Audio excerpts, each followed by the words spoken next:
ভাই, স্বামী স্ত্রী একে অন্যকে সম্মানের সাথে ডাকবেন, কথা বলবেন। আল্লাহ কোরআনে কারিমে পুরুষদেরকে বলেছেন ওয়াশিরুহুন্না বিল মারুফ, তোমরা তোমাদের স্ত্রীদের সাথে দিনাতিপাত করো, সংসার করো সুন্দরভাবে, ভালোভাবে, সঠিকভাবে।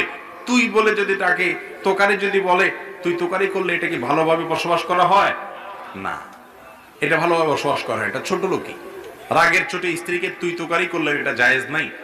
একইভাবে কোন স্ত্রীও তার স্বামীকে তাচ্ছিল্য করে ছোট প্রকাশ হয় এরকম কোনো কথা বলা জায়েজ নাই, কারণ তিনি তার বড় হিসাবে তাকে সম্মান করতে হবে, অভিভাবক হিসাবে তাকে সম্মান করতে হবে, তার আনুগত্য করতে হবে।